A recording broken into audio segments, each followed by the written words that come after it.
Hello and welcome once again to Wandering Monster, America's Test Table. I am a guy with something in his eye. Oh God, I'm John Baldisberger. He was fine in the green room, folks. Yeah. Say your names. Go, go, go. Your names. Your names. Ian Servas. I'm Mr. Paschke. And I'm Kevin Welch. I have built this empire from dirt and dust. I will not have you destroy it with your lame it's jokes. all in your eye right now. Yeah. Everything you have built. Fuck. So, you may or may not know this. I am not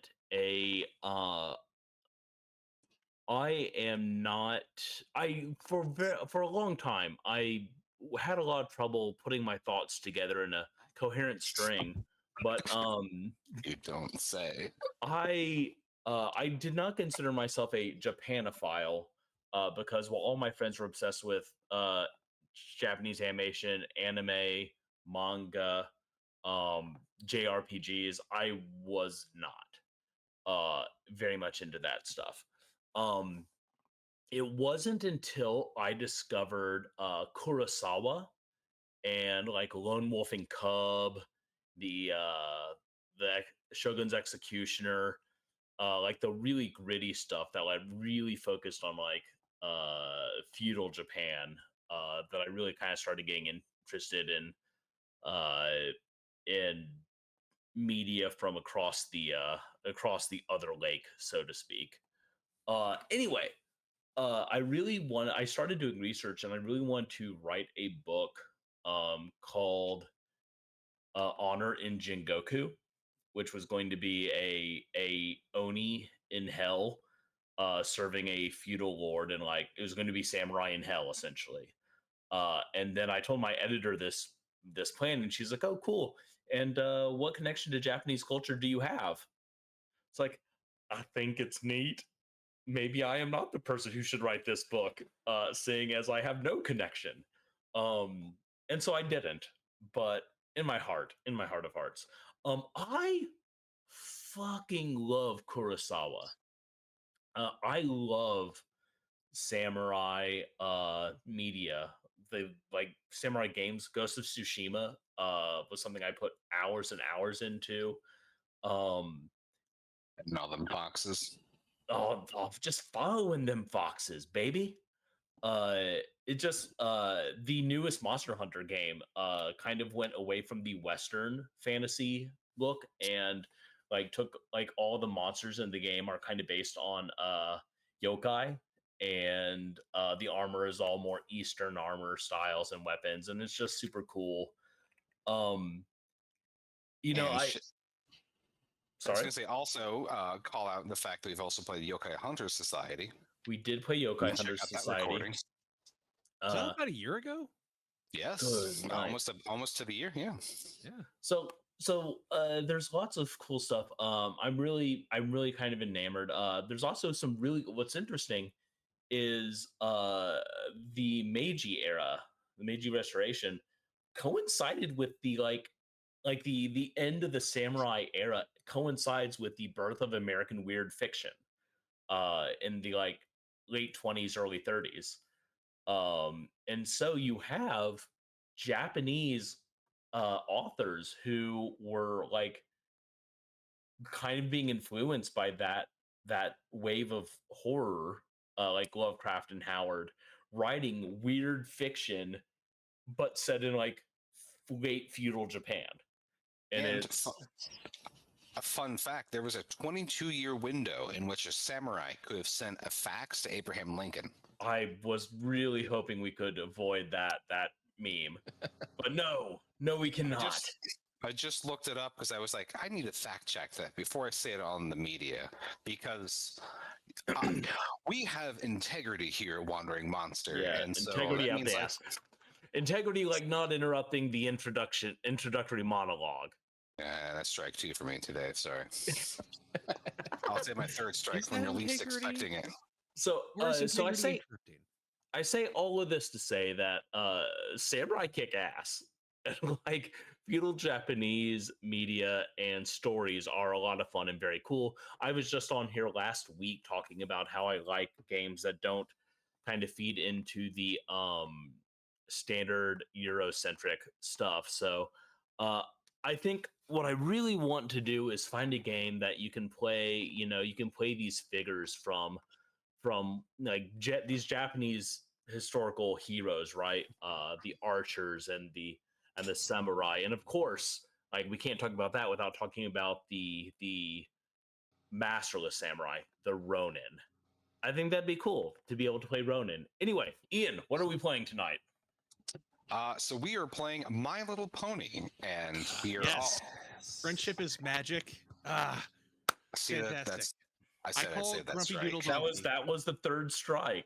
There I we go. set, You have to I save set it. up That means I set up the joke and you just kill it. That means though that I'm going to let you have a flawless outro. It means I'm not going to interrupt your outro at That's all. bullshit, So and you know it. You know that's not true. I'm gonna go get a I will beer. behave myself. I will No. behave myself. No. So we are No. playing Ronin, which is a wildly successful Kickstarter right now, which is a samurai hack, if you will, of Mork Borg. In fact, if you are one of our lucky live listeners, there are a couple of hours left in the Kickstarter, and it has raised over 78,000 USD in its success. All the stretch goals are completely maxed out, and it is a gorgeous book. In fact, when I did a call out earlier to us playing Yokai Hunter Society, one of the main artists of that is one of the artists for the book. That was Punkpador. But Ronin is written by Sacha Lightfoot and is supported by Dominic Rosie and Jack Byron Bentley, Michael O'Farrell, and a bunch of other colorful characters have really brought this book together. And in fact, when John was saying that this type of material needs to be handled appropriately, there's even a sensitivity reader on this to make sure that everything is aligned and handled respectfully. Even some more of the more sometimes difficult to navigate concepts like seppuku are mentioned in here, but handled tactfully with enough mechanisms that make it engaging for gameplay without being mired in irresponsible handling. So this is a great Mork Borg variant if you want to really explore that. I'm trying to figure out a non-Eurocentric way of saying sword and sorcery, but I guess that can be universal. So we are going to be playing the introductory adventure Blood Rains Over the Crimson Jungle, which was written by Camille Mera.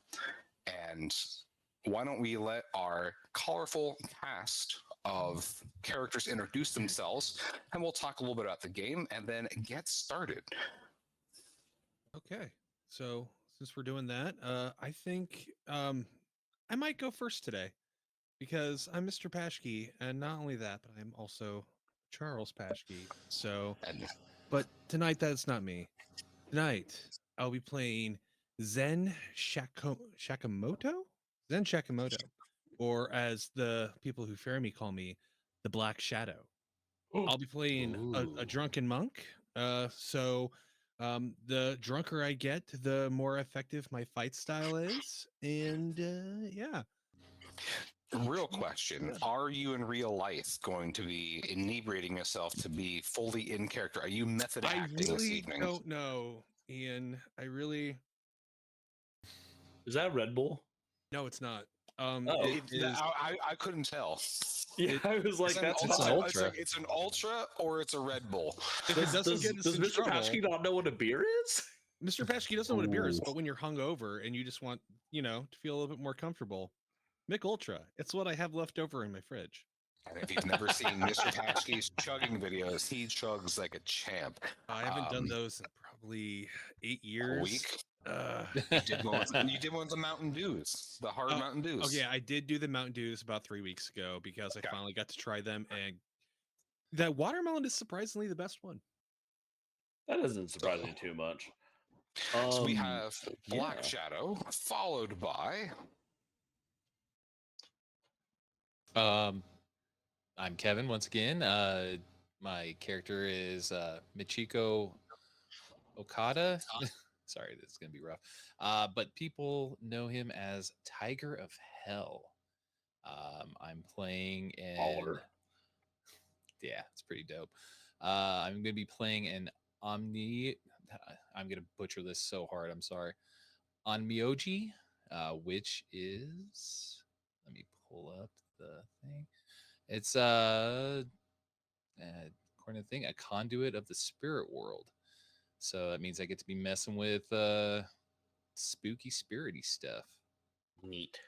The parallel And to oh, the spellcasting classes in Mork Borg, there are the variants of clean and unclean scrolls.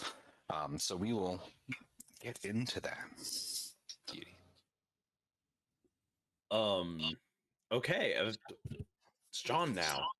Usually I wait for Bridget to say her piece. Oh, and just so y'all know, both of our co-hosts, the reason why Kevin is gracing us with his presence, and we're very grateful. If you don't know, by the way, Kevin is like the Madness Heart Games playtester captain. I send him games we're working on, and he reads through it, lets me know if there's confusion, and then he'll run it for his group to help us make sure the games we are publishing kick ass and are fun. Um, Free games. But yeah, that too. But both Bridget and Mr. Bernard are currently taking care of their furry friends. So please send your good vibes to Babette Sean. and to Bridget's kittens and give them love. Anyway, tonight I am going to be inhabiting the soul of Daiichi Hattori, who is Italian Japanese apparently. He is a forgotten Ronin. I don't like his nickname, so I'm not. He doesn't go by it. You can make a different nickname. The world is your, gastropod.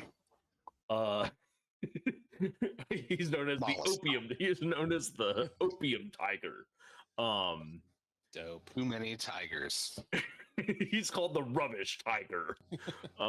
That's Ogoff. Shout out if you are not aware. First was a Troika reference, and then it was Nogoloth. I think Ogoff hit it first, actually. Yeah. I think Troika got from Ogoff. Anyway, I am a Ronin. I used to serve a master as a high and mighty samurai, and then my master sold his soul to demons, and I said, I don't think I'm going to follow you down this path, and I killed my way out of service, and now I'm a Ronin with no master and no honor. Well, no honor that others afford me. I feel like I have honor and also good looks and also lots of money. I don't have lots of money. And I humble. don't have good looks. Oh, you got good looks, and you'll get the good money. Mm-hmm. Well, there's a lot to love about the book from just like the playtesting document and not having seen the full document. And one of the mechanisms that comes into play is the honor mechanism. And so we'll see that in play a little bit as characters need to act in line with their virtues or suffer dishonor. Having a higher amount of honor allows you to get benefits when you make your next character, which may or may not happen since we're rolling with a smaller party. So, this game takes kind of place in a parallel to the dying worlds of Mork Borg. Instead, we're playing in Kagenoshima, which is also in its death throes. So instead of everyone fighting for enough silver as miserable bastards about the dying days, you are instead focused on trying to reclaim as much and retain as much as your honor as possible so you can live nobly and truthfully in the dying days. So I like that little bit of variance. So good thing we have 3 paragons of virtue playing this evening. What could possibly go wrong? Broken. We're broken. Like the drunken monk and I are broken, but we are still no, I still have my honor though. It doesn't still my honor. Your body and your spirit are related to, but not wholly responsible for your honor. So with that, why don't we begin? So Actually, since the three of you are from very different backgrounds, besides being in the same village together, as a quick pre-introduction here, how do the three of you know each other? I woke up and they were there. They remember meeting me. I'm just I- going with it because they don't seem too opposed to me. But I don't actually remember because I was really drunk. Damn, that's Uh, good. I think that myself and the archer, I can't remember your name, sir. Of health? Michiko? Mashiko, me and Mashiko serve the same house, and we both decided not to follow them into damnation. So we kind of we travel the world together, um, trying to like make ends meet, and maybe hopefully find a new master, but not really expecting to. Yeah, and he's probably keeping me out of trouble since I'm a bit of a klepto and seem to have self-destructive tendencies. So he tries to keep me in line, and I try to keep him upright. I am addicted to opium. And then I supply It's him opium, I actually on guess. my it's actually on my character sheet, by the way. I am, that is not John just being like, hey, you know what's cool? Drugs. I'm gonna put them in this game too. Uh, although That's how you really, I know there's a brand, he's but, really getting into this character. but it was so if you need me, I'll just be over there chasing the dragon. So your character funded the East India Trading Company. My character is a victim of the East India Trading Company, more than likely. Well, with that, since all of you are struggling to, it sounds like, stay vertical and are trying to find opportunities to retain your honor, but still struggling with your vices, you've all banded together in mutual support and chasing said dragons, if as you lovingly said. So you are currently staying within a small village in between your travels, just kind of looking for the opportunity to really find some type of heroic opportunity to reclaim yourself, or if anything, get yourself another calabash of sake. And you've been doing all kinds of substances and have been in various types of liquors and rice wines, but you're disturbed from your sleep one night by bad dreams of a spectral figure, but more than anything, a strange scent of blood in the air. And when you stir from sleep and you light a lantern, you see that there is this red smoke that is hanging in the air. It's like a faint trail of red smoke that swirls around you and seems to be pulling you out into the forest.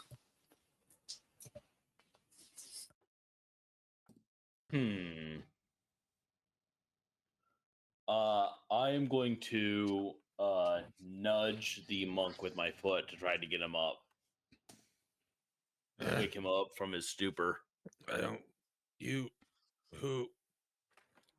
Why? Why? Why am I awake? Why are you? Who are? What's up? Hello? I just like wordlessly nod to I wordlessly nod to the red mist. Oh, one of those again. Okay. Again. Don't worry about it. Just let me real quick. Gotta. I don't think it's time for you to be doing that. Zen, I don't think Get up. you're allowed to tell me how to live my life. I am a professional at what I do. Red mist. Ugh. Red All mist. Okay. Fair enough. Technically, he is the professional, and the rest of you are just hobbyists. Well, then by all means, professional. Thank you. All right. So there's a bed mist situation going on here. I got it. Cool. Does anyone have a water? Just real quick. Check your pack. All of you should in your backpack. You should. It's not written, but all of you have at least 1 unit of water and 1 unit of food because you spend those when you do your rests. Okay. I eat my food and I drink my water, and then I have another sake to, equal Wash it down. everything out. Yeah.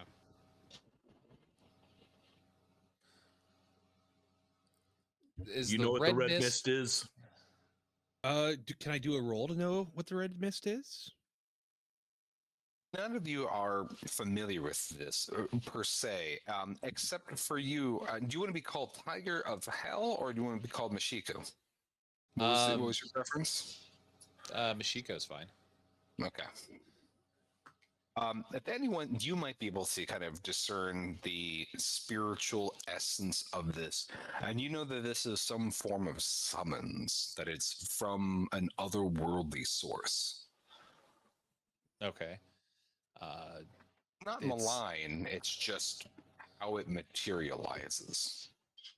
Okay, and it's drawing us, or it's like beckoning us closer to it. Yes. Honorable gentlemen, I believe the red mist over there is pulling us, calling to us, beckoning us to venture forward towards it. Okay. I'm in. All right. Well, Dayashi, Very well. have I ever led you astray? Many a time. That's fair. But have I done it reach today? I reach into my pack and pull out my wide straw hat and put it on. I adjust my my katana, and then I strap on the my fist weapons, which are the bar with the big metal claws that come over it of your fingers. Mm-hmm. Yeah, I Underclaws. I essentially immediately look like, well, this motherfucker's gonna get me killed again. So All right, who's taking point? I will. All right, roll me d10. I will not. Okay, 1 second. Kevin, roll me d10. Okay. Hold on. There we go. It's a 3. All right. So when you step out of your accommodations, you're hit with just intense wind that just rips through the trees, but yet the red mist just still hangs there in the air, unmoved by the breeze. When you follow it into the forest, it trails and curves around various trees until it leads to a solitary hidden shrine. When you get within just a little bit of the shrine, a phantom figure, also made of red mist, materializes in front of you. The person locks eyes, seemingly at each of you at the same time, and speaks with a voice that seems to be coming from the canopy of the trees rather than their mouth, saying, "My kingdom has been cursed. The halls of my temple tainted with the blood of my subjects on the day of my father's coronation. Please, brave warriors, I beg of you to travel to the Scarlet Temple and put an end to those who tarnished my honor." The moment he says brave warriors, I kind of look at either side of me and Even though you do that, those eyes and that figure follow your eyes as you turn your head. oh, that's unnerving. It's fine. It's fine. It's fine, guys.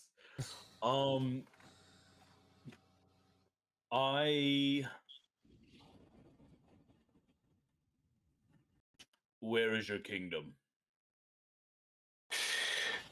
It is a day's ride from here. It is in, well, what is now known as the Crimson Jungle. It has swallowed my land since it has been tarnished with dishonor. Do we know anything about this Crimson Jungle? Just if it's a day's ride away, have we heard about it? Do we know any rumors or folklore about it? You know that the nearest village to it is Itsuno, and from there you can get passage to you take a boat from there, you cross a lake, and then you're in this fetid jungle land that was once a beautiful kingdom of some kind, but the records are somehow a little bit sketchy and lost. You've heard some type of ballads about this place, but some of the precise details have been lost. Something about a terrible eclipse, something about a curse, something about betrayal. A lot of it's kind of been lost through retelling, but you know that it is a mysterious place full of beasts, according to the stories you've heard. But you've never been there, and you've never met anyone who's been to the Crimson Jungle. Hmm. So no drinking songs that I might have picked up in a tavern about the Crimson Jungle.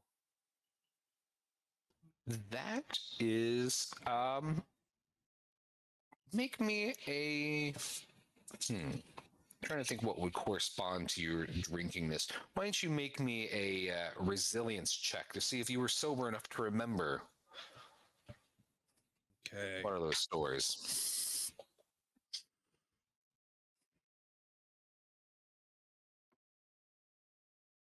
Character sheet.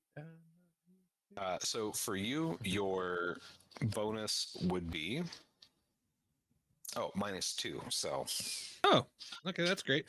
4. nah. You remember something about lots of sake. It was warm. I remember that. Yeah. Delicious. So the figure looks expectantly as if wanting to know if you are going to take this challenge or if he was wrong in calling you brave warriors. I look at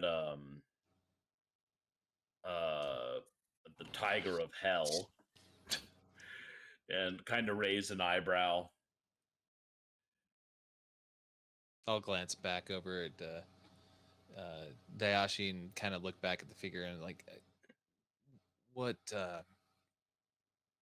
will there be any sort of compensation for taking care of this issue for you? What my I immediately like raise a hand and say, "There's no need for that." So now as No you wonder we're say poor. that, one of your core virtues is compassion.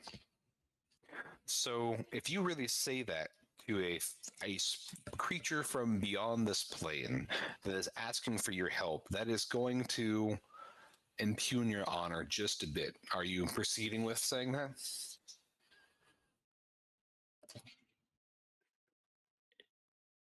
Time to you, Kevin. Oh, is that Yeah. on my Yeah, you character? just said that. Oh, I'm are you sorry. gonna Okay, that's pay what the us when this is a debt of honor? No, that's not leading. It's just like, is that within your character? If so, so with the honor mechanism, it makes it clear as the communication between GM and player to know that if you're going to be doing an action that may affect your honor, and so I'm just making that overtly clear. Okay. With saying that, and with Dashi kind of saying that we're going to take care of this on our honor, I apologize.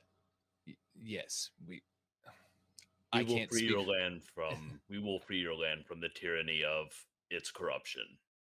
There we go. Yeah, what he said. Monk, Yeah, I'm here. we will find you some spirits when we get there. Come, we have All work to do. right. Finger guns don't exist yet. All right. They do. It would just be your whole arm. Oh. Boom. Finger cannons, finger rifles. Exactly. No, they did. And there are those guns in the core rulebook if you like that kind of flintlock. I really enjoy the game Samurai Warriors, and also Onimusha.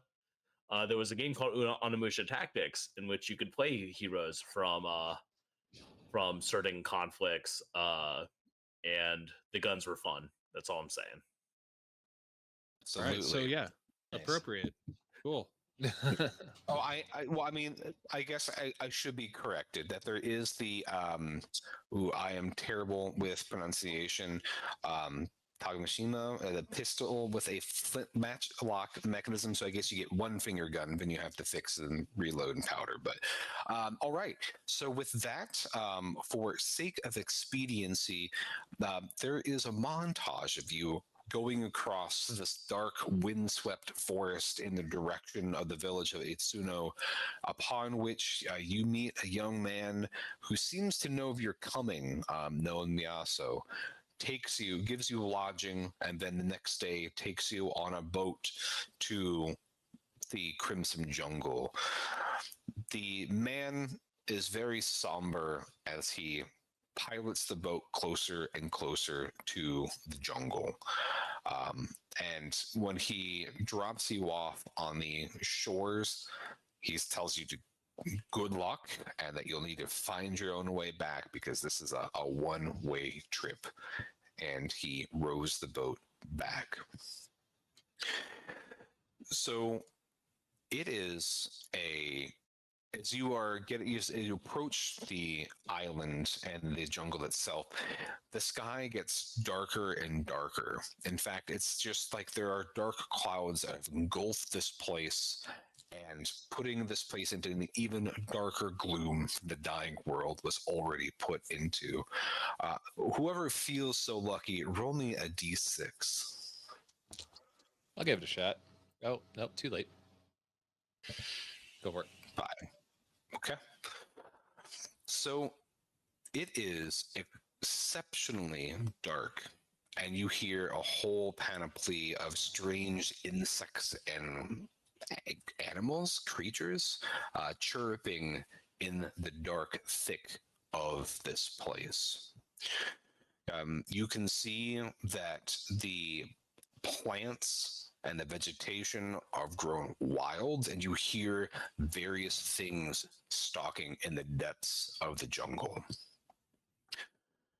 Where you are on a wide black sand beach, and you're just kind of seeing this solid wall of jungle in front of you, menacingly. On the edge of the sand, right towards the transition into the jungle, you can see that there's a small shrine, and strewn across the sand in both directions are several bodies in various stages of decaying or bloating. There's also a path that leads deeper into the jungle from here. Can we check the bodies? Yeah. See if there's any signs of struggle or anything. Okay. So someone roll me D66.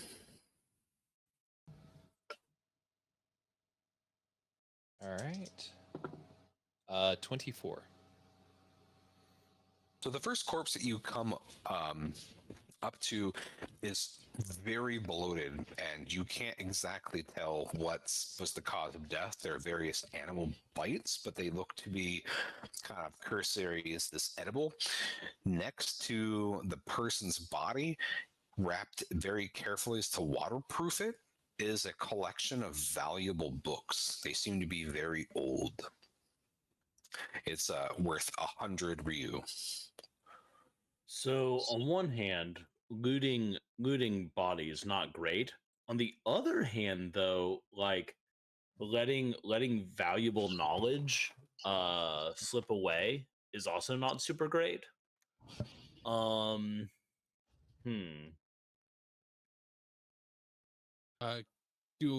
a monk, would I recognize the books? Some of them are collections of poetry. There's one whole book on just haiku. There's another one that's about the treatise of meditation. And then there's one that looks like maybe this person was sketching, but it seems to be about the strange plants of this place. Well, that's important knowledge. It would be a loss for that to not make it back. So, Yeah, appreciate. let's wrap this up in like a pack, and if nothing else, we can return it to the Lord once we free the land for Perfect. his libraries, and if not, we can make sure it gets to a temple or somewhere of learning. Okay, I can pick it up and put it in a pack. Make sure it's still wrapped up in the wrappings, the waterproof wrappings that it had on it. Yeesh. Okay.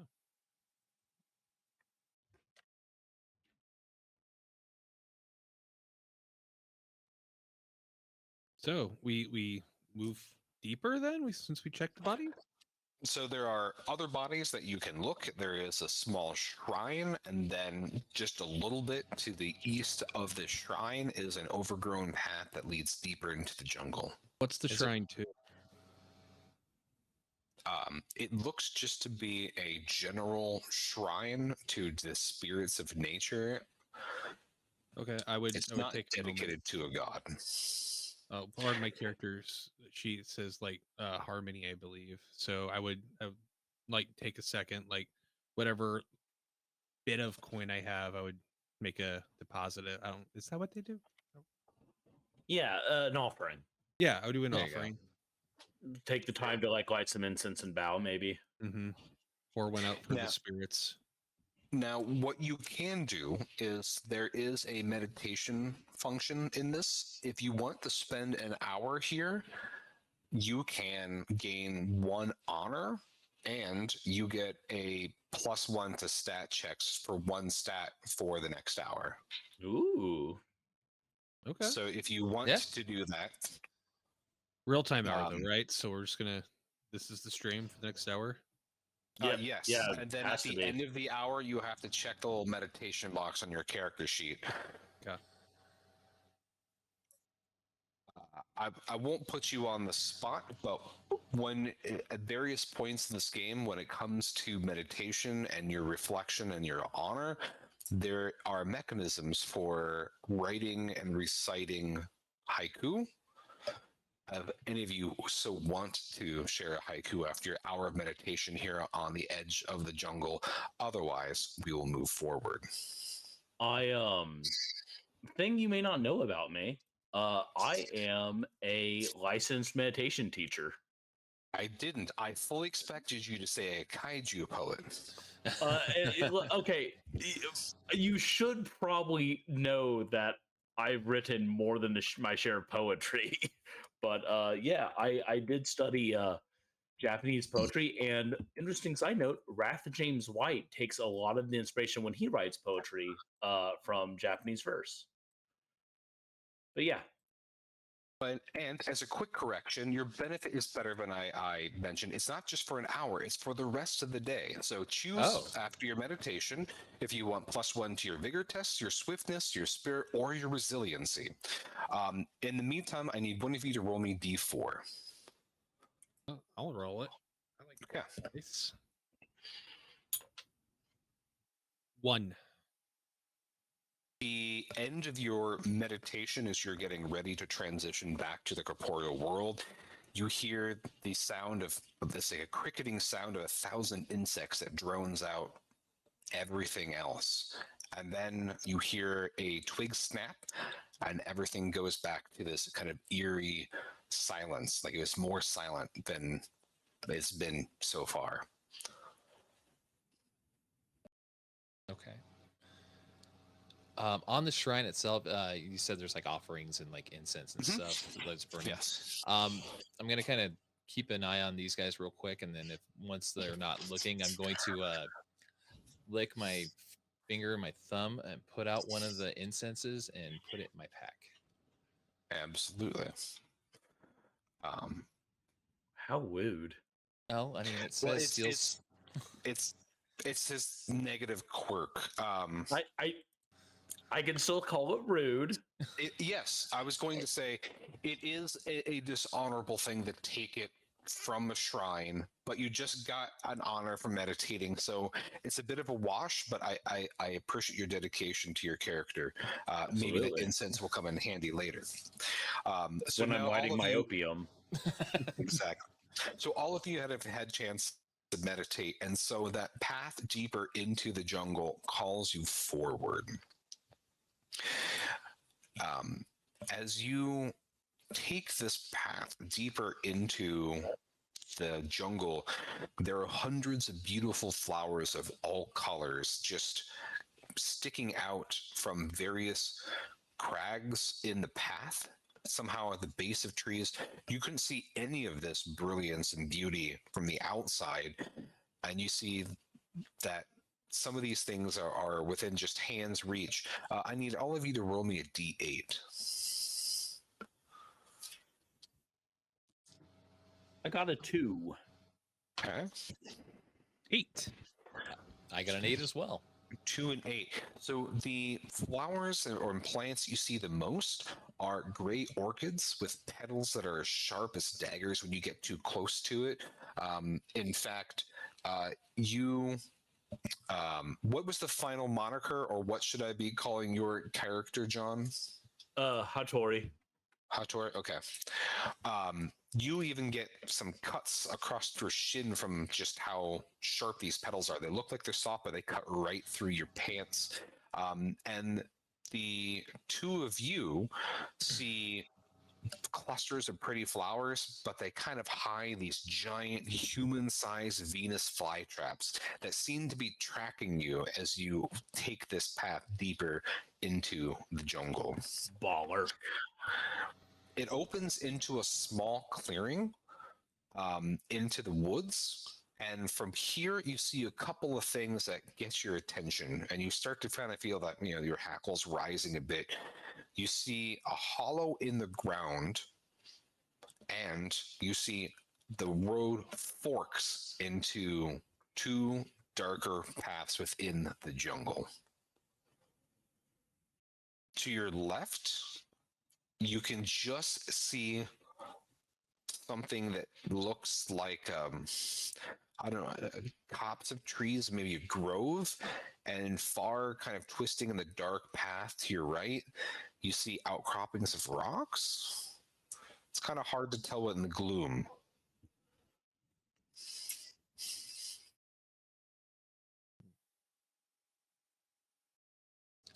I am reminded of an old proverb when coming to a fork in life itself, that to take the left path. The left is law, is kind of how it I'm paraphrasing, but perhaps we should go to the left. Take the left-hand path. Left-hand path. What do you... Yeah, I'm down. Go. If the two scholars say that we're going to go left, we go left. Okay, so as you are doing that, are any of you checking out this hollow, this hole or burrow into the ground? That's not leading, I just need to know. I don't think I do. Okay. Maybe in passing, just kind of peering over, but... Okay. All right, and then I need one of you to roll me a d10. I got it. 3. Okay. All right. So, as you pass by and taking the left-hand path, you begin to hear the sounds of hissing echoing from that hollow. You see a flash of something rainbowy that kind of flickers within the hole itself. As you are, I'm assuming, are you taking the point? I just want to keep calling you Tiger Hell because that somehow comes to the forefront rather than your real name. So you have to forgive me, but Tiger Hell is just Tiger too Hell. cool. Just do it. Tiger That's Hell. fine. Thank you. Can you yeah, I'll make take me point. Yeah, make me a swiftness check. Swiftness. Okay. 11 on the die, so 11. All right. So as you are passing by and taking a left-hand path, there is the sound of this even a higher pitched, like pressurized hiss sound, and you see this brilliant flash of scales that cuts through the gloom, and you feel this sharp burning sensation on your leg, and you see that there is a rainbowy serpent that is attached to your leg, and your leg absolutely burns. I need you to roll me resilience. Resilience. Oh, I actually. So with the meditation, it added a +1 to any of the scores for the day, right? That's correct. Okay, and that didn't go away when I did. Oh, you didn't. You didn't say it. You have it for your swiftness? I had it for resilience because that's the only one Okay. to have a negative in. So I just wanted Okay. to Yeah, let you that have be it. known before. Correct. Okay. It's for the whole day. Okay, cool. That's a 4 on the die, so 4 On a d20? on a d20. Okay.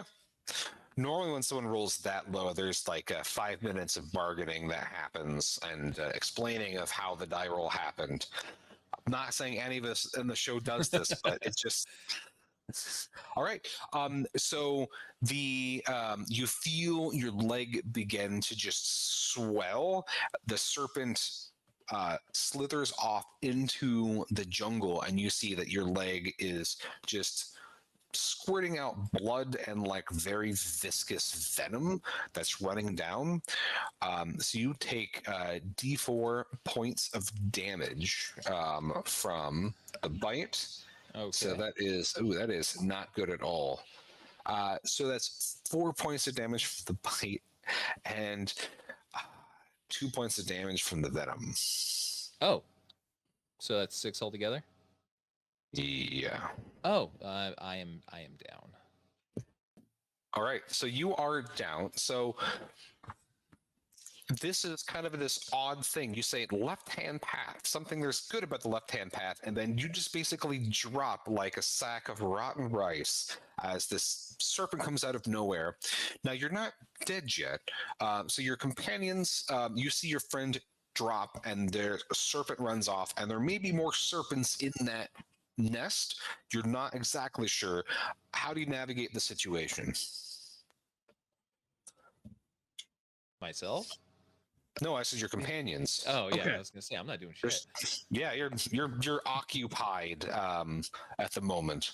So do we hear it? You're right next. You're walking together, and he's taking point, about to go on this left-hand path, walking past that And then we hole see that the is serpent and everything. Yeah, you can't Okay. miss someone being bitten by a serpent to death in front of you. At least You don't know how drunk I my would- character is. Well, you spent an hour sobering up. That's true. Okay, in that case, I would pull up my sake thing. I would pour it on the wound, and I try to suck out the venom. Um, I just I'm Hmm? sorry to interrupt, but Wha- just so you know, I am covered in boils as well. I'm assuming head to toe covered in boils. love So, it. I certainly hope that snake that bit me has got a mouthful of pussy boiled juice. And Second, you're about to. yeah. All So, right, I take a proceed. thick rug. You'll it notice, makes you you'll feel notice better, I didn't offer. I think you gave that snake syphilis. So Well, it's even trade, I suppose. Serpentine syphilis. I mean, we've got another option. We could cut his leg off, so that the venom doesn't go to his heart. So wait, are you sucking the venom or cutting the foot off? I want to. I've got the sake ready. If it comes down to it, I will do it. But I need to know. I don't know what to do. I'm not a medical professional like you are. I'm not that kind of monk. Suck. All right, I pour some alcohol on it to try and Is- wash away Is what he I can on the obviously in surface. pain, Well, or is he in pain, or is he dead? Like in shock, well, probably. he's foaming at the mouth and he's laying very still. Parts of his limbs are twitching just a bit. Okay. You don't think I, he's having a good time. He's kind of gurgling and moaning, but you It's don't gone think it's a that good. far. I don't think the I'm going suction of the to- venom's yeah. going to do anything. Yeah, I take out my sword If and I say a quick death poem, and I'm going to decapitate him. Okay. okay, I thought we would have. I like this. Okay, no rolling on the broken table. You went to straight to ultra dead. Great. Okay. Okay, wait. So, no. Hear me out. Nope. This. Nope. So this. There it is. This. It works. So Dignity, get dignity, discipline, empathy, and resilience are all tenets of my creed. He's in pain. He is losing dignity by the second, and And it's grossing me out. it's grossing him. Like, I'm ending his pain. This is a kindness. My character feels this is a kindness.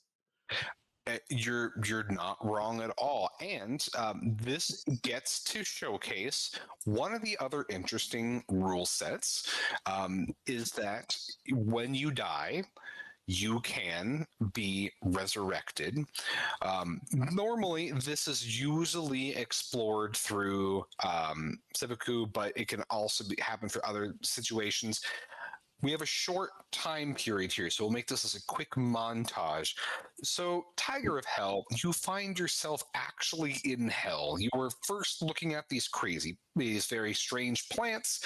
You felt a biting on your leg, and all of a sudden you are in Yomi, the underworld of demons and spirits. When you are in this place, you have a showdown between a yokai or an oni that you fight to show that you deserve a second chance at life. If you succeed, then you are resurrected. And your honor score comes into play. If you are defeated, then you are permanently dead. Now, since this is the playtest rules, the duel for this has not been fully developed, so we will play rock, paper, scissors. Rock, paper. May I recommend a roll instead? Well, I thought that there's this. I mean, if you want, because you don't like the odds. Because rock, paper, scissors takes forever. No, we just do one. And if you What? tie? He dies. Oh, okay. All right. Never I mind thought then. this high stakes. This has been great, All right. guys. And except Kevin, the welcome to the scissors. show. I'm sorry for decapitating you. Ian, if you It says lose, then scissors, we'll it's a tonto decapitate or you. something. There. All right. So are we doing it rock, paper, scissors, shoot? Rock, paper, scissors, shoot. All right. All right. Rock, paper, scissors, Hold on, shoot. hold on. What? We were out of sync there. All right, sorry. All right, I'm All going right. to change it. All right. Rock, Rock, paper, paper, scissors, scissors, shoot.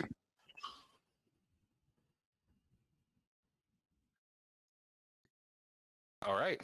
Cool. So you shouldn't have stolen that incense. I, That's what it obviously comes to. not. All right. But that means that you can select one of the other pre-gens, and you will be your next character will be We should look found at that on this hole. His island. his new character's in that hole. In Good a thing I had snake the new hole. characters already up.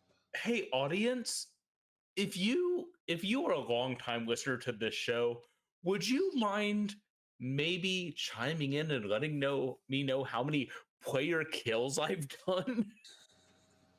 Because I feel like it's a lot.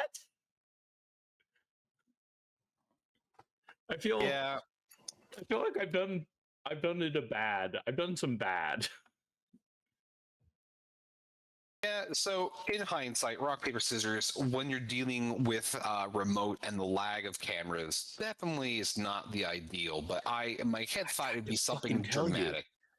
Yeah, I tried- should have I listened. tried. In my head, it was like this whole dramatic, like, nah, it's not worth it. So I apologize. Your death, at least it was honorable by the hands of your compatriots. So are the two of you still taking this left-hand path? No, absolutely not. Absolutely not. I just saw the guy get decapitated, and I was about to suck pus out of pus. And I'm just I take another swig, and I'm just That like, was nope. my favorite. That's my favorite part of this whole thing. Is like, all right, I'm gonna suck the pus out. You know, what does it look like? He's in pain.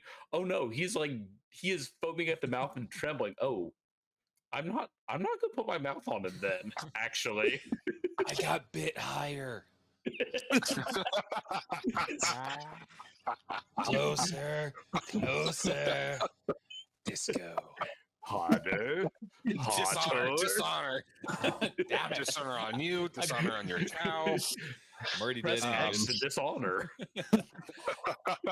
F.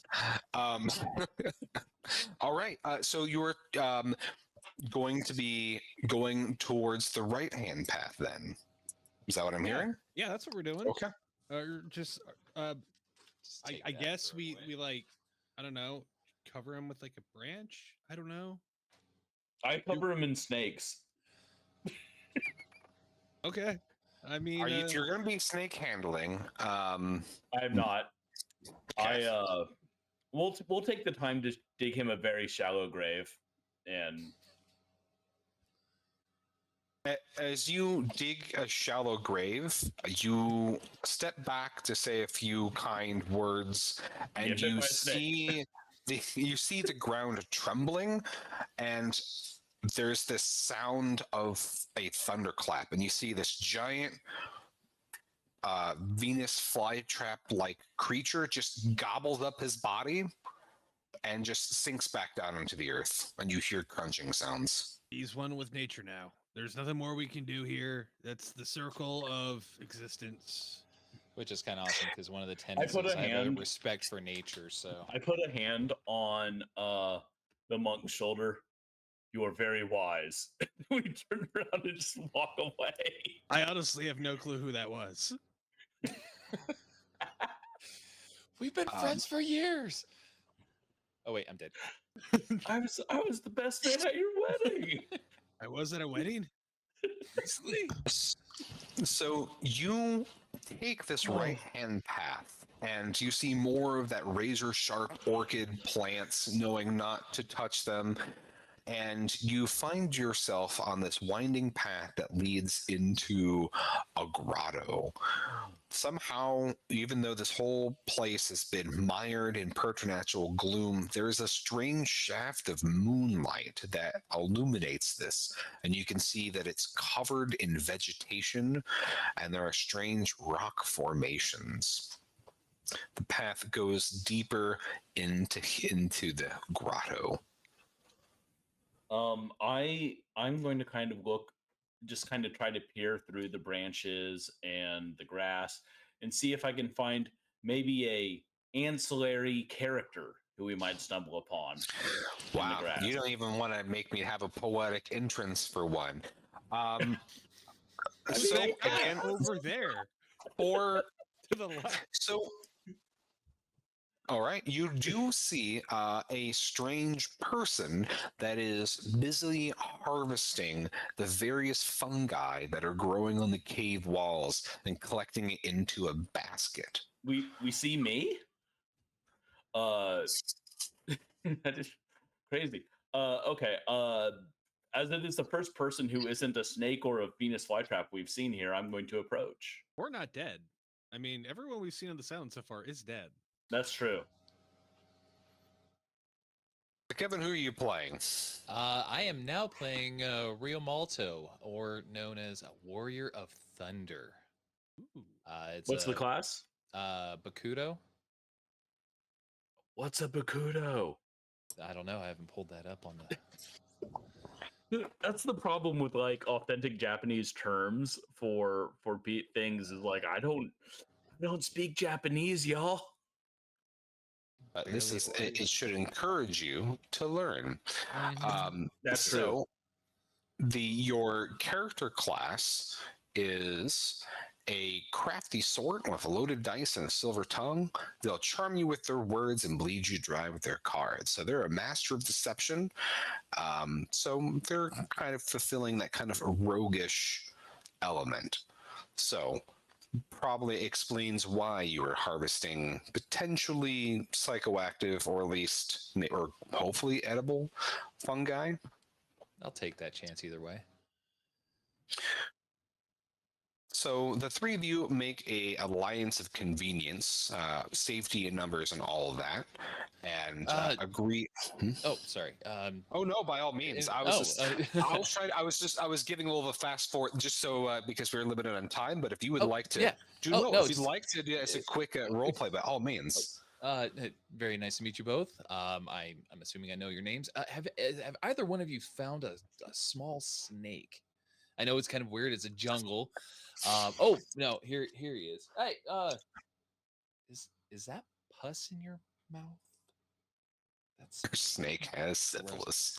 Yeah. This is fine. Yeah. Well, Let's not actually, it says I have a question small it. snake and it loves Oh, me. it does? So, Oh my yeah. gosh, that's perfect. So,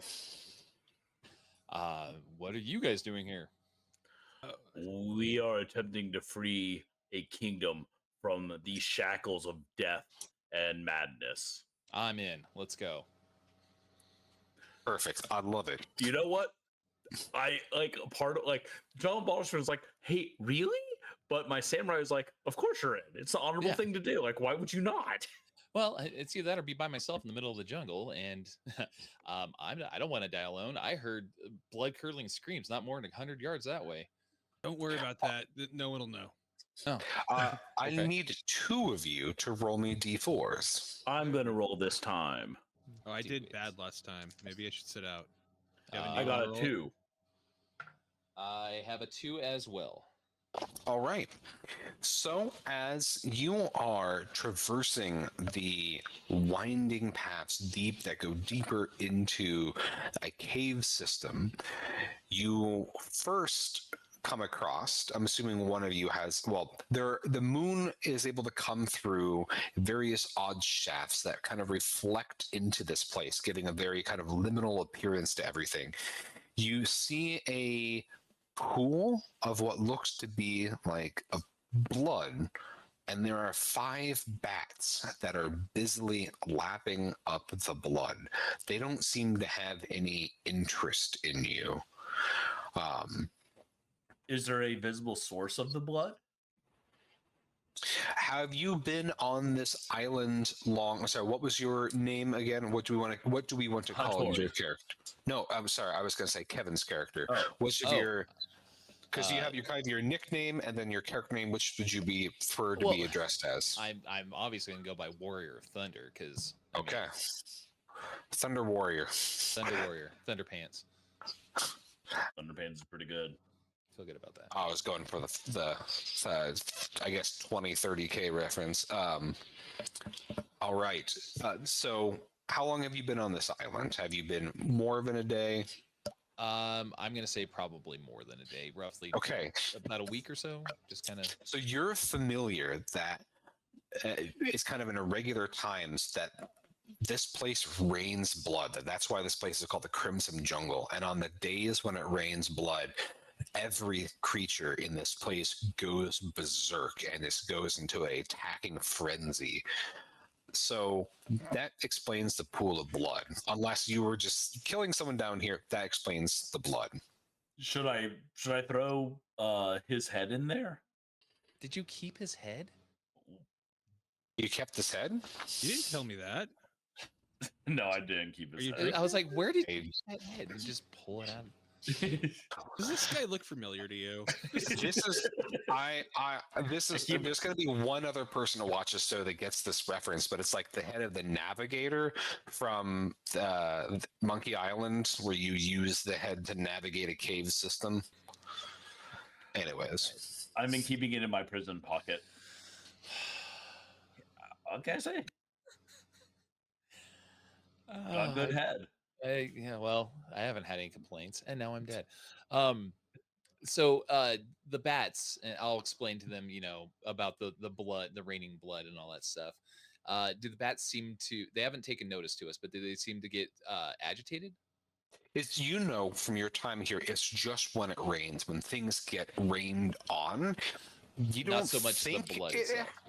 right. You don't think it's when they drink blood, but you don't know if you want to hedge your bets or not. Okay. You all look very new here. It rains blood. Everything goes ape shit. There's also bats laughing at blood over there.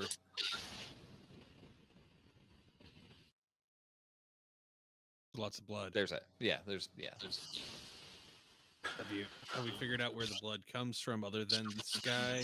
Like, how does it go from in a corporeal thing to then up to then come down? Curse. curse.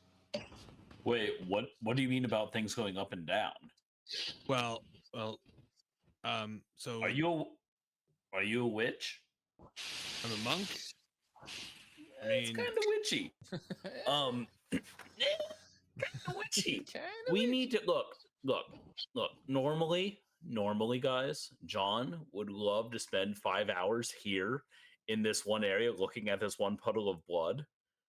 I really want to find this cursed city. Yeah. Curse City. Curse I had City, no idea about baby. Curse City. All right. Well, keep an eye on them bats. Curse City. Let's roll. Right. And friend, be assured that if you get injured in any way, I will happily decapitate you. Reassuring. it's Now, a lot better thank than you you. think it sounds. Warrior of Thunder, don't forget that you literally do have a serving of mushrooms in your pack, just as an FYI. Okay. Ooh, and I realize your other character had a boat ton of healing spells and really cool spells, and that has been lost to the party. Yeah. I have a spell. Okay. It's called decapitate. Can you spell decapitate? It works within melee range. So as you are progressing deeper into the cave, as you're going deeper into the earth, there's no more of those random tunnels that allow moonlight in, and you find yourself in total darkness. Any of you have a lamp in your equipment? Or I torch? do. I have a lantern with oil. All I right. do not. Are you choosing to keep it dark to stealth into this place and hopefully avoid creatures, or use light to help navigate your way? I would Well, think we would use the light. That's kind of where I was thinking. I'm sure we can handle ourselves for. I don't know. My other character. Generally speaking, night creatures are not going to be hampered by their lack of light, but may be dissuaded from attacking because of the light. So as you light your torch or your lantern and start to descend these winding, slippery tunnels into the earth, you see skittering along the wall and on the floor are two large scorpions. Their carapaces kind of illuminate in a soft, milky whiteness as they clitter and clack towards you with their tails swinging with that barb dripping venom. That's a nope. Yeah, I don't want any part of that. The ghostly figure who our now deceased friend told us about and who we saw, I guess. He said he didn't say that animals and monsters were the cause of his issues, right? He said there were like invaders. I didn't follow half of what the guy said. Something red mist. Ian, something can I about remember? being, Yes, you are correct. He did not explicitly mention monstrous things. Okay. I put my sword between myself and the scorpions, but I'm kind of just like, hey, I see you. I am not like going to attack. I'm just like,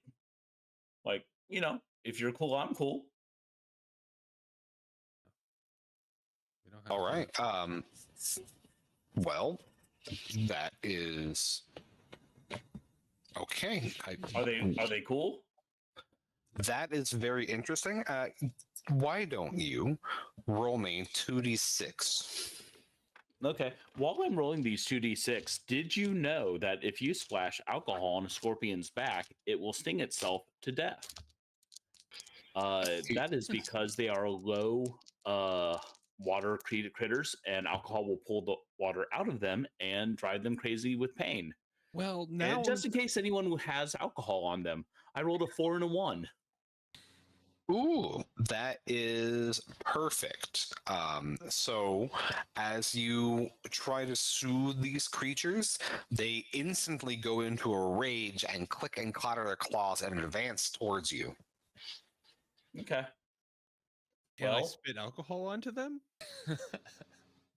I like that is a pretty phenomenal idea. If you would like to use a whole unit of your alcohol, you can certainly spew alcohol onto them. Keep in mind that you need to have alcohol to use your special drunken sake style. I mean, I've got 5 units. I feel like, yeah, I will sacrifice a unit of my sake to like put it in my mouth so I can at least taste it before it's gone, and then I just all over them.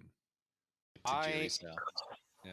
I really like your tidbit of information there. And so there is this terrible sound of crunching and splattering of meat as both of these scorpions, the one that's on the wall, falls over. They begin to violently sting themselves to death. You don't think that scorpions would ever make a high-pitched squeal of pain sound, but they both give this keening shriek that just echoes up and down this cave system, and it is uncomfortable as they just go through agonizingly long death throes. I said, we're cool if you're cool. They were not cool, and now they're dead. Mm-hmm. Truer words have never been spoken. All right, so deeper into, as you go deeper, unless someone wants to take a whole scorpion corpse, at this point, I feel like I have to ask these things. Sorry. I actually would like to see if I can take the venom sac. Being as resourcefulness is part of my tenants, I could probably use it to coat my Tonto. That's kind of neat. All right, go ahead and make me a swiftness check, or swiftness or spirit, if you're going to use your brains or nimble fingers to separate the venom. I'm gonna try spirit because that's a +2 instead of a -2 for swiftness. All right. That is a 13 on the die, so 15. All right, so you're able to extract. It's mostly spent, but you can get the stinger and the mostly spent sack of venom from one of these scorpions. Now just like, hey, yeah, got this. Yeah. Okay. Let's go. So as you descend deeper into the corridors, you see that the rocky walls are now beginning to have little puffs of sticky white material. And as you go deeper, you find that now there are large webs and cocoons. Eventually, the tunnels are completely covered in silk that tug at your clothing and tug at your shoes, and it opens into a large cavern. And in the light of your torch, you can see that there are cocoons and various webbed lumps of various sizes, and some quite long, like human-sized. Just an FYI, I do not have a the more you know tip for making spiders implode. I know It's spider web smells like burnt hair when Kind you of. put it on fire. kind of limited to scorpions on that one, my friends. You see that as you look into the edge of this room, there's like a large web that kind of lines the floor. And on the other side of this room is a tunnel. And you think you can very faintly hear in the distance coming from that passageway the sound of running water. Anybody got to pee all of a sudden? Yeah, No? Okay. but I think that's related to. Yeah. Mm. Fair. Gotcha. Um, should we head towards the running water? Trying to Sure. avoid this large web ominously hanging about? Yes, I am not overly fond of spiders. Okay. All right. So you're Yeah. just gonna kind of beeline. How are you making your way through this chamber? I hate to say this, but I think Torchman is going first. Yep. I've got the light. You love going first. Yeah. Um, Did I mention that I'm wearing like a red shirt? Okay. This is what we do to our guest players. We put them through the ringer. And I'm Great. just walking with my sword on his shoulder, just waiting. It's like, what the? Will you put that down? Yeah. All right. Okay. I'm just gonna probably the directest approach. Just Make me a swiftness check. okay. Stop That's making gonna me be do that. a 9 on the die, so it's gonna be a 7. All right. So as soon as you step foot into this chamber, you feel the whole floor vibrate, almost like you're on a giant net. And as soon as you feel all these threads that are running across this whole place, it's just making everything tremble. And out from the darkness, this dark shadow just falls upon you, and it is a giant Black Widow spider that just slams you to the ground, and it tries to get a bite on you. So roll me one more swiftness check. Oh, more This is venom, please. this is a surprise round. Now, once we actually get into combat, is that a nat one or is that a modified that's a one? nat 1, so that's a -1. Yeah. Oh no, my die. I'll Hold find on. another character. Hold on. Oh shoot! I forgot. don't Oh have my to yet. gosh! Hold up! You know what? Since this is Mork Borg, forgot to remind you that your omens in this are called your virtue, and Yeah. you can re-roll a die. Oh, you're Or can or I use a virtue to use my sword mastery, which is my feature, to kind of like jump in there and interpose my sword between him and the mandibles of this monster. For this first round, it's wouldn't because it's a surprise. But the next round you could. So I want I to was see how just you want trying to. to. I was trying to give use one of my virtues to I apologize for our appreciate guest that. dying over and over again. But maybe he likes it. I don't know. We all have strange. Don't kink We- shame, John. We He's don't wearing a kink shame. Cannibal Corpse shirt, so I think he's comfortable with death. It just means he's a fan of my books. When Yes. I die, please eat my body. You got it, buddy. Not the boils. Okay. I will re-roll, so I will use one of those virtues. Now, one of the key difference between the virtue and omens is that once we actually get into a non-surprise round in combat, one combat maneuver you can use is a parry, and you can use a virtue to get an automatic successful parry, which is a harder to get defense roll that allows you to have an automatic counterattack. So it's a super cool way to use your virtue. So you're able to re-roll. And what is your new swiftness check? That's gonna be a 3 on the die, so it's gonna be a 1. Okay. So I'm just gonna burn through all these pre-gens. all of your negative karma. Yeah. So all right. So to begin with, I killed you last time, so I'm going to let you kill yourself. So the first thing is going to be No, poison him so I can decapitate him. Oh yes, that's my point. I'm going to have him roll his own damage die. Oh, okay. Roll Beautiful. me a d8. Oh, absolutely. It's this one. That's a 5 on the die. And I'm assuming that is greater than your armor. My armor is a tier 1, so that's Yep. So you have taken 4 points. Well, sorry, that's probably a D2 here. Let me pull up your character sheet here. yeah, it's Uh, minus D2. So all right. So go ahead and take your armor soak from that, and then you get venom. So that means, yeah, roll me a D4. okay. God damn it. That's a Kevin, 2 on come that play die. with us. All right. It's Hey, fun. it's short We can- notice. You want to play? Sure. I made this gif of people when wanna- people you wanna die. I spend- never you get to get- use it. The name of the game is Humiliate Kevin. We're just wanna so come and- envious of your beautiful beard that we are just going to just grind you into the ground. So are you still Kevin, you alive? want to join us and have Ian bully you for 2 hours? He did say I had a chance to run. I should have took it.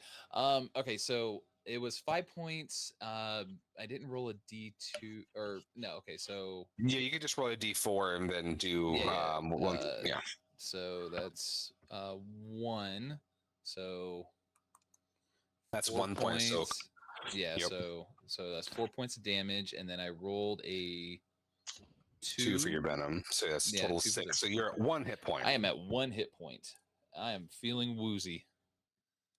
And the venom lasts for 3 rounds. So Oh, I did it. Don't worry, buddy. I'm not gonna let you. So- I'm not gonna let you survive this. Got a plan. You're not gonna let me survive this. You're not gonna make it to the next round. So, so as the way I'm figuring it is like the Black Widow's over me. It's got its fangs in me. It slams you down to the ground and it's got its fangs in you. Gotcha. Okay. All right. So the rest of you, we will go in round robin initiative. So we'll take it from the top, and we'll do, if you're okay with that, Mr. Paschke, we'll start from the top. So it'll be John, and then Kevin, and then you. All right. So go ahead, and what are you going to be doing, John? I am a very good swordsman, so the swordsman, not John. John disagrees with this fervently. John would just thrust down and like shatter the spider's head into Kevin, but not Hattori. Hattori understands how swords work, so he kind of readies and moves and like pushes forward full body weight and slams the forward sword straight forward, up away from Kevin, through the spider's mouth. All right. So go ahead and roll me your attack. So you're going to be rolling your vigor. Vigor, nice. What are you? That is an 11 plus 2 is 13. All right. So you bring your sword down, and you No, up. up, and you feel the carapace of the Black Widow spider resist your thrust. It strikes. Roll me damage. I rolled 6. All right. So it takes a lot of extra effort, but you eventually do punch your sword in. So you strike it, and it squeals, which is a really weird sound for a spider to make. But all of these creatures have been making very odd, uncomfortable sounds. And you see it shifts 4 of its 8 eyes, locking them straight onto you. 4 are still looking down at you, Warrior Thunder, but 4 are looking at Hattori. I give it a rude gesture as a free action. It is a free action. Then for you, Warrior Thunder, go ahead and make me a resilience check. Resilience check. All right. That is a 19 on the die, so 19. All right, so you do not take venom damage this turn, so you may survive for another round. Keep your head.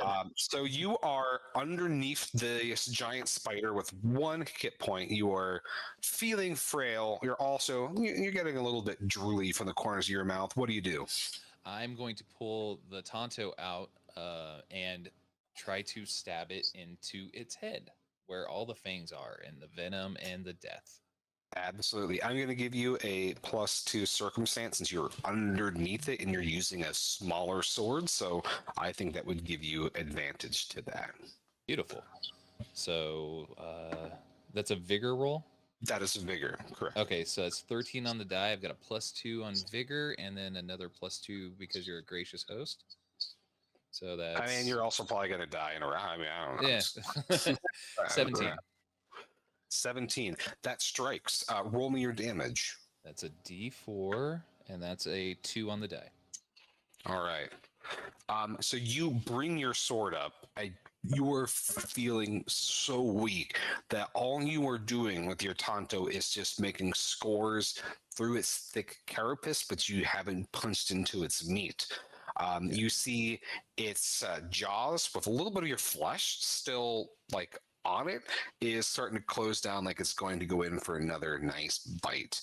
Beautiful. All right, so Black Shadow, Zen, Charles. I feel like that's. Oh no, there he goes. Please, you should do that. All right. Oh boy, here I go killing again. He downs an entire unit of sake Unit? in one go. Fantastic. This I straight hope that you. I hope that this does like a Popeye thing. He gets all swollen and everything. Yeah. So he goes to attack the crap out of the spider with his brass knuckles.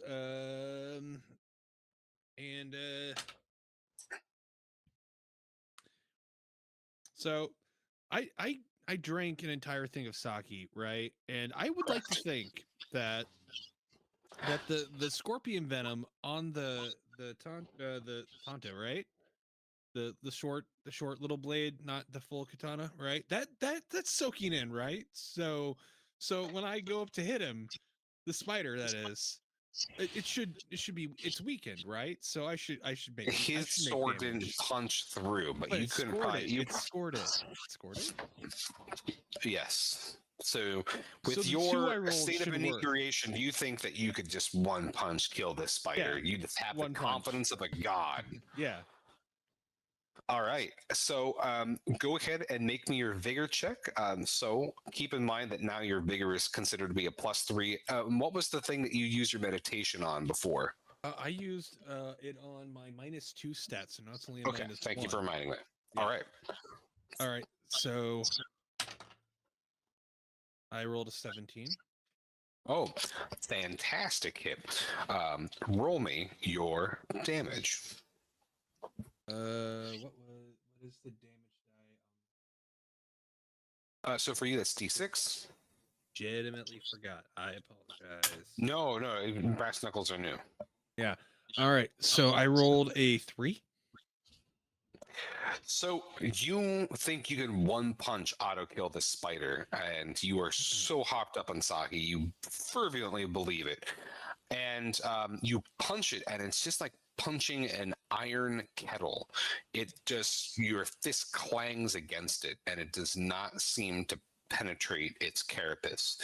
Now, keep in mind that we are low on time, and you may have your vigor. So you can choose to use a vigor if you want, or you can save it for some type of other move. No, let's use it now. Let's use my vigor. So what? All right. So you can do max damage then. I would like a max damage. All right.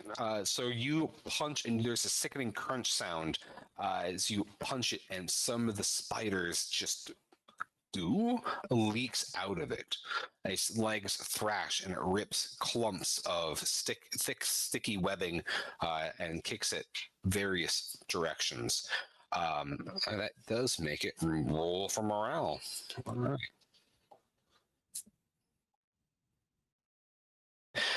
Okay. So the spider, having been punched extremely hard to the face, it skitters up the wall and into a recess, and it makes the sound of a whimpering dog that has been kicked. So that means that, dear Warrior of Thunder, make me one more resilience check to see if you survive the final round of Venom. All right. That's 12 on the die. You somehow survived, and you have 1 hit point. Beautiful. You do have that bag of mysterious mushrooms. Yes, I do. I will pop a cap. All right. So when you eat your sack of mushrooms, roll me a d6. D6 it is. That's a 2. Oh, good. Then you heal d8 hit points. Oh, hell yeah. If you rolled odd, then you would have taken damage instead. That's a 5. All right. You're So, 6 hit points. All right. Beauty. It's a real quick thing. All of you make me a quick spirit check. all right.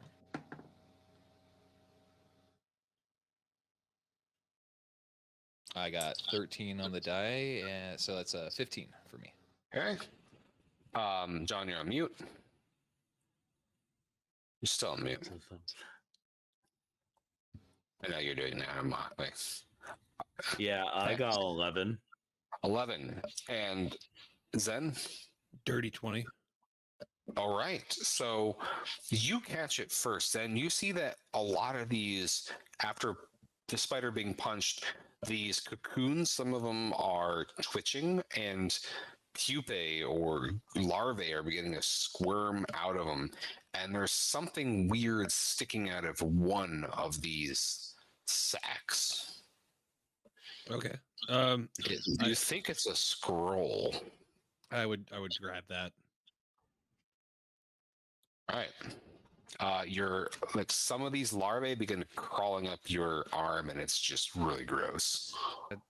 Don't care. Scroll. Need to read. All right. Roll me. I'm making you guys do a lot of random rolls. Go ahead and roll me a d6. Yeah. 2. All right. The sacred seal that you have recovered is Radiant Cascade. You can choose an ally and an enemy, and you can heal D10 to both. An ally and an enemy at the same time. Mm-hmm. So I have to heal an enemy. Mm-hmm. Okay. Just letting you know. Okay. And that's considered to be one of your scrolls. So for you, you can use spells twice a day. So you could use your Thundering Roar once or twice. And same thing with this Rolling Cascade. So you wanted to advance into the tunnel that leads to that sound of running water. So is there anything else you wanted to do in the spider chamber? Get the fuck out of here. Yeah. You know, Mr. Patsky, if as soon as we got into a fight, you use that scroll, It that wouldn't sigil, heal the enemy much. I if any knew at someone all. was going to figure that. It first thought yeah, we're on the same page. Awesome, great minds. We're not them. So you are able to, you climb a winding, meandering, and also just exhausting, almost semi-vertical shaft out of this place. Your quads burn, your calves are sore, your feet are tender, and as you climb further and further up, you keep finding you keep hearing the sound of running water until you find like a nice like a little underground river that you can follow it out of this cave. It leads you out into a clearing in the jungle, and the air has a strange scent of cinder and oil. And there's a small little wooden house that sits next to a pool that this river feeds into. From here, you also see that a path that the river continues, and it sounds like it's getting louder and louder further in the distance where the trail is running.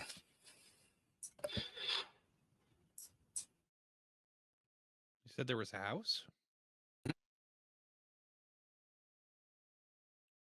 A small wooden shack.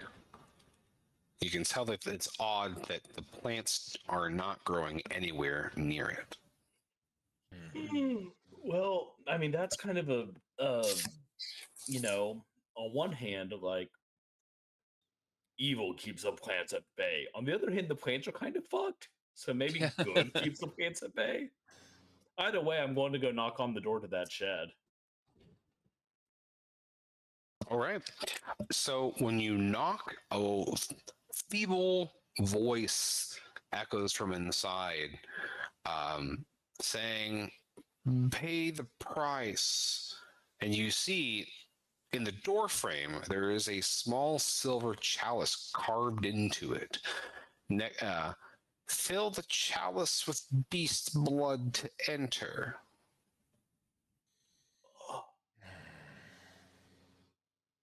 I don't want to go all the way back up to get the spider. How big's the chalice? First question. It's carved into the frame, like Okay. it's decorative. But how big is it? Like, are we talking a shot glass? Are we talking a salad bowl? Are we Well, talking you see, a there's like a 20-gallon hole, fish like tank? like it maybe it drains into a recess somewhere. So I mean, it looks like maybe it's a thimbleful, Okay, so it's like not a a thimble or lot of shot blood. glass. Do we have any like leftover blood in the scorpion sack thing? Or Oh. Can I check that to see if there's any sort of residual? There's some goo in there. You could just kind of milk that in there. Yeah, just do it. I'll just squeeze some in there and see Do what. it. Do you want to make some squelching sounds for audio? Thank you. Perfect. well, You're welcome, audience. They call him Kevin Squelch. Haven't heard that one before. Yeah. Okay. So squeezing sorry. whatever. Yeah, You're good. that's- You're good. No, you're cool. Squeezing whatever fluid's gonna come out of this scorpion tail, yes. and So what after happens. you do that, it drains, and you hear like this weird slurping, sucking sound, No, I wouldn't and have then done that. the door creaks open, and there's an elderly man that just stands in front of you. Gross. Glory. And like his tongue is going a little bit numb from the venom, but it's welcome to my humble puffin shop. What can I offer you? And you can see that all the interior walls are decorated with plants, like jars of like herbs, preserved creatures. Lots of there's just the hit of the smell of just a tons of different ingredients in here. So from here, there are, for sake of expediency of time, since we're getting close, there is a strange offerings of different things. He quickly kind of gives you a rundown of some of the things that might be helpful for you. There is very tiny font, fireworm breath, mere scarab extract, obsidian turtle saliva, widow's ointment, vial of grimbane, and light bloom elixir. Did you say the last one was life? Light bloom Light elixir. bloom. It is a healing salve. Yes, please. I'll take. He looks at you and goes, "That's gonna cost 100 Ryu." Still kind of nursing the fang. You know what? Yeah, you look kind of fucked. Yeah. How about we roll some dice? If I win, half price. If you win, full price. So, okay. That sounds good. If it also will take trades, but I'll shoot some dice. And he's Okay. like, this. He pulls out a bottle that has like a murky solution that has like little snakes in it, and he takes a swig of it, just gargles a whole bunch, swallows it, and then goes, "All right, that's better. Yeah, I'll shoot some dice." Okay, because in my pack I do have loaded dice. So All right, so I'm gonna roll d6, and you're gonna roll 2d6, and whoever you pick the highest out of yours, and see if it beats mine. How about I that? thought we were doing rock paper scissors now. no, that failed earlier. All so- right, yeah, we're never gonna do that again and get on the show. Lesson learned. Listen to John. John knows all. And also, the old Christopher also said that was a really dumb idea, but I saw it after the fact. So thank you. I do listen to the viewers when I change my screen. All right, what'd you get? 4. All right, yeah, you beat him. So he gives you the vial of light bloom, and he says that make sure you wash that bite out. It's going to get real infected in this jungle. Yeah, I'm not too happy about it. All right, so we have a few minutes left. Do you want to pump this person, squelch this person for more information, or do you want to peek ahead at the next area to see what would be coming your way? Regular game. Pump for information. I feel like we should peek ahead. Peek ahead. All right, we peek ahead. All right. I was gonna squelch for more info, but the council has spoken. If this was a full, like, we're going to play this for the next 3 hours, I want all the information from this guy. Absolutely. The guy looks at your calabash of sake, looks at his thing of snake wine, and offers you to a trade. Zen. Okay, I'll agree to it. Cool. All right. So as you follow this river and the path that runs alongside it, you hear the sound of just increasing cascades of water, and what is a kind of torpid little rivulet of a river becomes a fast and dangerous river crossing. You hear the sound of rushing water beating against various sharp rocks sticking out of the river water. There is a tall tree that extends partially over the river, and you can see a path continuing deeper in the jungle on the other side. So from here, you could follow this river path to the sound of waterfalls, although a wise person has suggested that it's not good to chase waterfalls. Sticking to the rivers and streams may not be good, and there's a path. So you have your options of where you would want to go from here.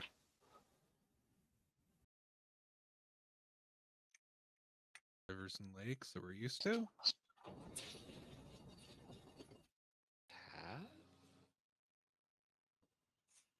So if you want to go to the path, you need to cross over the sharp, jagged rocks when the rushing water. So your options aren't good. Either you're going to be heading towards a waterfall, or you're going to be crossing over swift and moving water.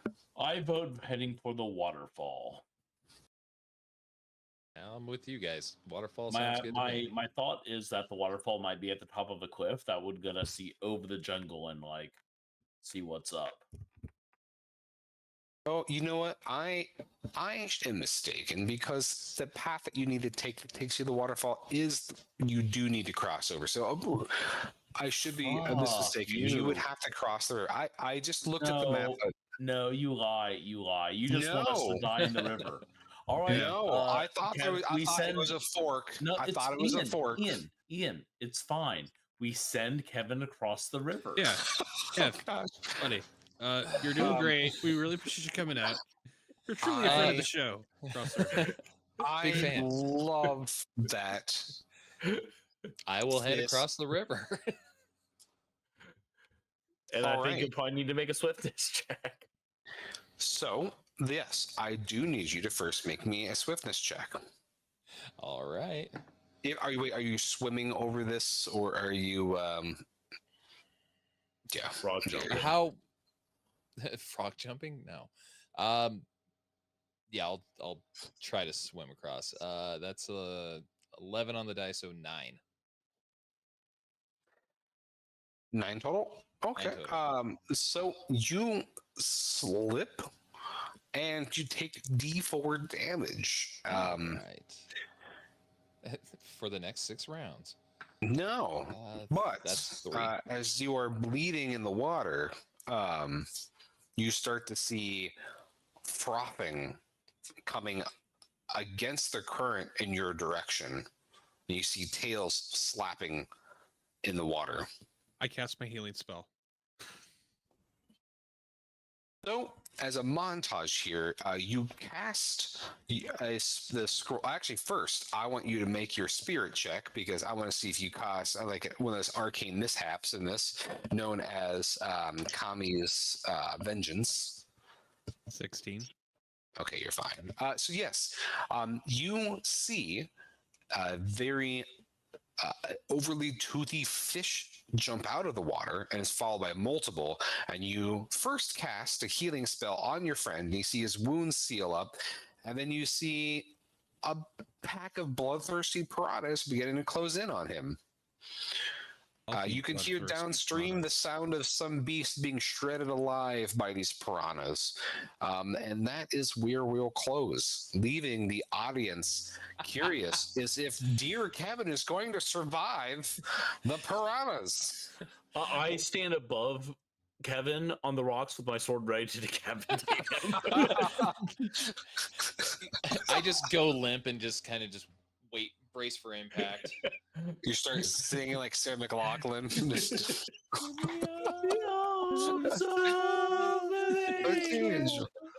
That's gonna get stricken from Twitch with like a takedown request. All right, so this has been the many misadventures of Kevin. Kickstarting, you can get it for the next couple of hours.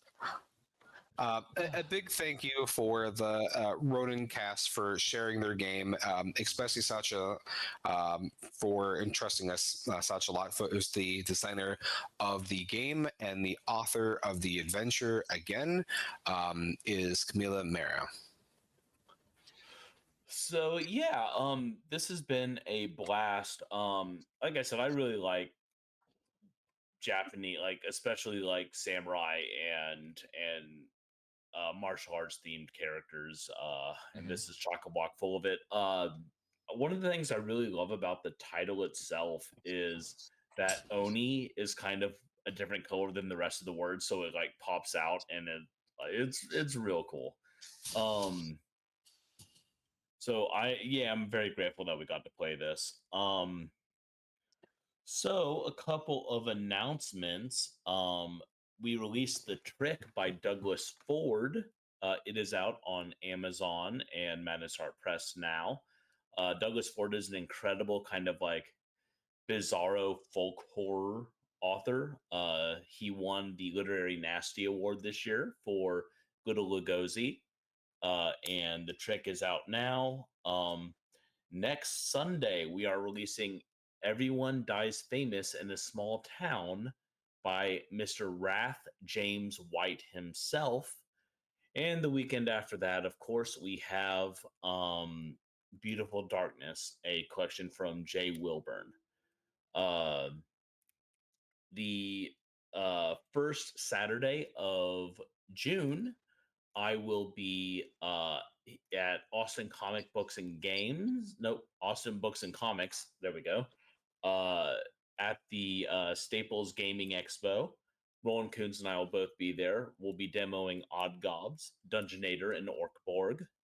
I will also have copies of Whispers of the Dead Saint, as well as some other games like Morka Beans and stuff like that. So lots of cool shit.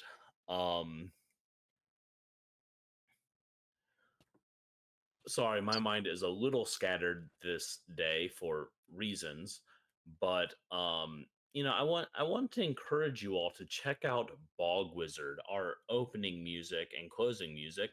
The song is Barbaria off the album Purple Miasmic Smoke. Yes, and Barbaria was used to recently scare a squirrel out of Ian's walls. Because squirrels, while adorable and often chubsters, do not know how to rock. Um, so there you have it. Kevin, uh, thank you so much for joining us. I'm sorry for the harm that befell you. Do you have Nope. anything you'd like to plug? I want to thank His you guys for gaping having holes. me on. yeah. I would like to plug the death coming out of me. Thank you guys for having me on. I think I won this whole thing because I got to play 2 characters and you guys only got to play 1. Sucks to be y'all. I don't really have anything to plug right now. I have another podcast project that I'm working on. I've got the working on the details now, but as soon as I know stuff, I will share it with you guys. Wonderful. Another actual Excellent. play. Fantastic. Nice. I'm also working on another podcast thing. In theory, I know, Ian. This is I have been hounded and hammered to do a Jewish horror podcast for a while, and I'm going to be teaming up with Jack Zeint, the Jewish monster hunter, who is like a goddamn actual scholar of Jewish folklore and monsters, as opposed to me. So look forward to that. Nice. Obviously, Charles, we released a cover. We did a cover reveal of Charles's next book, which is He Led Us into the Wilderness and Spoke to Us. It's the cover art is from Simone Tometa. I was attacked. Not the only one. And it's a fantastic cover. So, I think that's all the news that is news. If you are watching this live, go back it because it's super cool. If you are not watching it live, go anyway and see if they have a pre-order store up. Because believe it or not, that really, really, really helps. Get on the backer kit and go to the pre-order store. It helps us so much, guys. Here's another thing.